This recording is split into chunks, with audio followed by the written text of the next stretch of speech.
Assalamualaikum warahmatullahi wabarakatuh. Perkenalkan, nama saya Jibril. Kami dari kelompok 2 kelas 11 IPS 4 Sejarah Indonesia. Di sini kami akan menjelaskan tentang pertempuran Ambarawa. Peristiwa pertempuran di Ambarawa ini terjadi pada tanggal 20 November 1945 dan berakhir hingga tanggal 15 Desember 1945 antara pasukan TKR Indonesia melawan pasukan sekutu Inggris.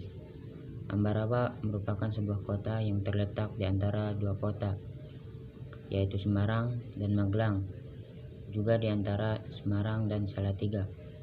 Peristiwa Ambarawa ini pada awalnya dilatar belakangi oleh mendaratnya pasukan Inggris dari Divisi India ke-23 di kota Semarang pada tanggal 20 Oktober 1945. Pemerintah Indonesia memperkenankan sekutu untuk mengurus tawanan perang yang saat itu berada di penjara Magelang dan Ambarawa. Kedatangan pasukan Inggris yang kemudian diikuti oleh pasukan Nica, Netherlands, India Civil Administratie.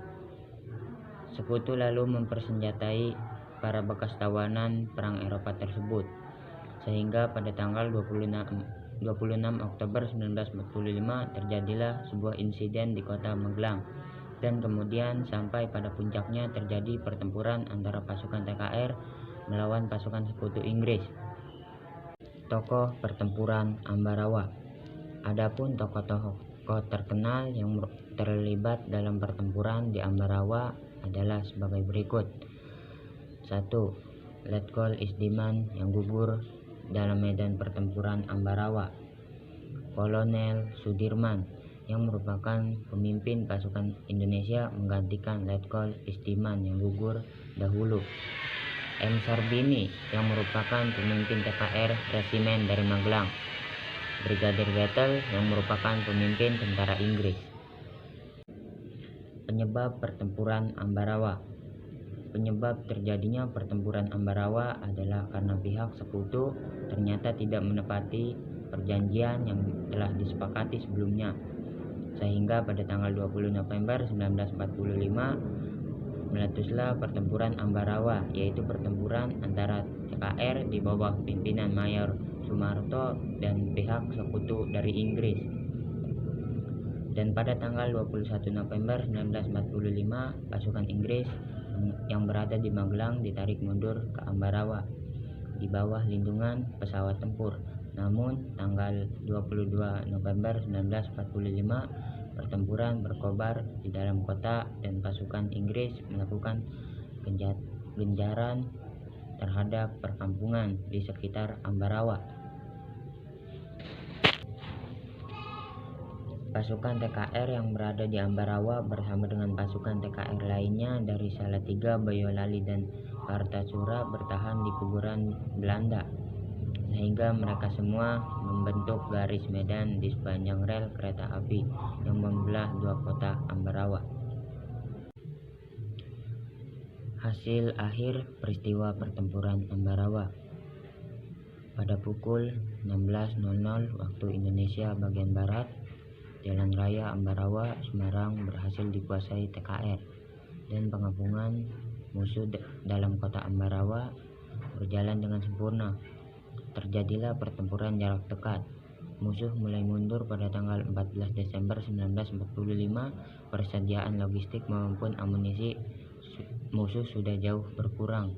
Akhirnya pasukan sekutu mundur dari Ambarawa sambil melancarkan aksi bumi hangus pada tanggal 15 Desember 1945 pukul 17.30 waktu Indonesia bagian Barat. Pertempuran berakhir dengan kemenangan gemilang dari TKR. Benteng pertahanan sekutu yang tangguh berhasil direbut pasukan TKR. Kemenangan pertempuran Ambarawa pada tanggal 15 Desember 1945 dan keberhasilan Panglima Besar Jenderal Sudirman ini kemudian diabadikan dalam bentuk monumen Palagan Ambarawa TNI AD, memperingati tanggal tersebut setiap tahun sebagai Hari Infanteri. berdasarkan Keputusan Presiden Republik Indonesia Nomor 163 1999. Hari Infanteri kemudian diganti dengan nama Hari Juang Kartika. Assalamualaikum warahmatullahi wabarakatuh. Perkenalkan, nama saya Huzaimah Fadila dari kelompok 2. Saya akan membacakan dampak positif pertempuran Ambarawa. Yang pertama, kekalahan pasukan Sekutu menciutkan nyali Belanda. Kekuatan mereka melemah, kemudian semakin terdesak di wilayah Indonesia. Yang kedua, pasukan militer dan pejuang rakyat Indonesia berhasil memukul mundur pihak Sekutu serta Nica ke Semarang. Wilayah kedaulatan Indonesia berhasil direbut kembali. Yang ketiga, keberhasilan pertempuran yang berlangsung di Ambarawa membuat semangat juga di daerah lain semakin berkobar. Ke Semarang, wilayah kedaulatan Indonesia berhasil direbut kembali. Yang ketiga, keberhasilan pertempuran yang berlangsung di Ambarawa membuat semangat juga di daerah lain semakin berkobar. Dan yang kedua, dampak negatif pertempuran Ambarawa. Yang pertama, seperti pertempuran lain pasca kemerdekaan, perlawanan ini juga mengakibatkan hilangnya nyawa, terutama dari pihak Indonesia. Yang kedua, gugurnya Letkol Isdiman Suryokusumo akibat serangan dari pesawat Mustang. Ia terkena luka di bagian paha, lalu penduduk setempat Ambarawa dan Magelang terancam, bahkan mengakibatkan penduduk sipil meninggal. Yang keempat, aktivitas perekonomian dan kehidupan sosial di wilayah pertempuran terhenti. Yang bisa mereka lakukan hanya berlindung dari serangan-serangan pasukan Sekutu yang mengancam keselamatan. Sekian penjelasan dari kami dan terima kasih.